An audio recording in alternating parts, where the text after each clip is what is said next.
Okay, in this part of learning module number 9, we're going to go over short-term investments. In order to invest some of your short-term funds, we need to understand just some of the basics. So what we're talking about when we're talking about short-term investments are our operating reserves. We're talking about the money that we either have on hand for a rainy day, or if you think back to when we were talking about cash flow, we know that there are times when nonprofits have a lot of money on hand, and then there's times when they don't have a lot of money on hand. And so in order to be able to effectively manage your short-term investments, you have to have a good cash forecast. You've got to have a cash flow that shows, here's when I expect to have more money, here's when I expect to need money, so that you can understand before you even begin investing when you will need the money. And so that helps you understand, okay, I have $20,000 or $50,000 that I'm not going to need for the next 6 months if all of my projections hold. Then you can ask yourself, what should I do with that $20,000 or that $50,000? So our short-term investment strategy can have several different objectives and goals. So there's 3 main areas that we want to look at: safety, liquidity, and yield. Safety is, the degree to which our money is safe, quite frankly. Is it possible that we are going to lose our principal? I've got $50,000 to invest. I want to make sure that at the very least I don't lose that.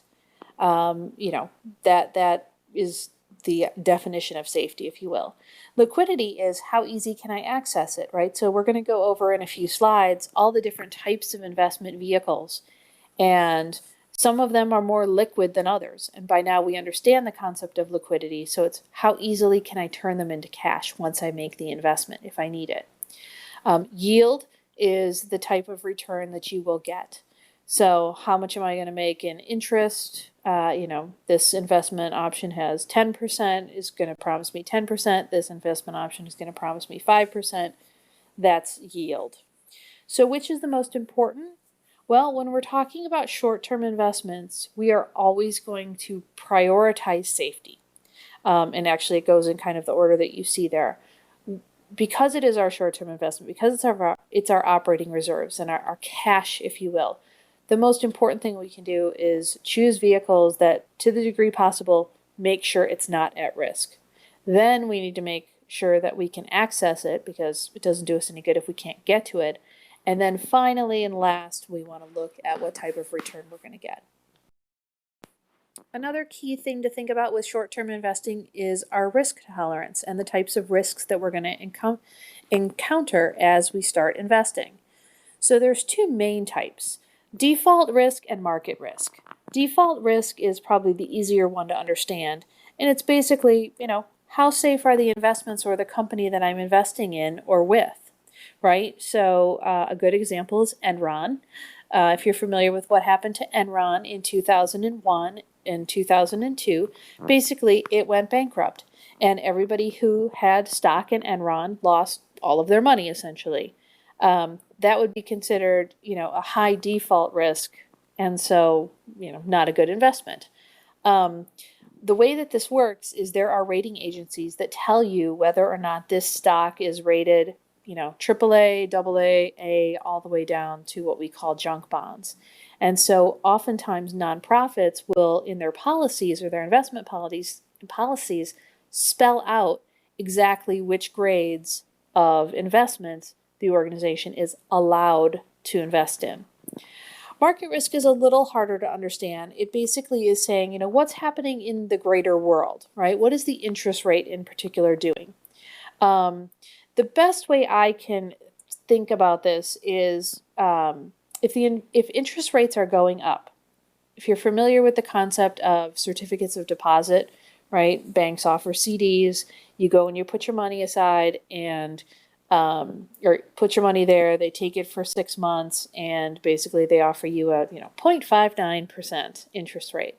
Well, when interest rates are going up, you want to make sure that you're not investing too much, because today it might be 0.59, tomorrow it might be 0.99, and I'm losing out. If I have the money invested and I invest at the 0.59 rate, I'm losing out on the extra funds. So the way that you balance against market risk or hedge against market risk is it's called laddering. And so you structure your maturity dates. So, for example, I may have $50,000 to invest, but rather than purchase one certificate of deposit for $50,000, I'm actually going to put $10,000 in this month, $10,000 in 3 months from now, $10,000 in, a few more months down the road.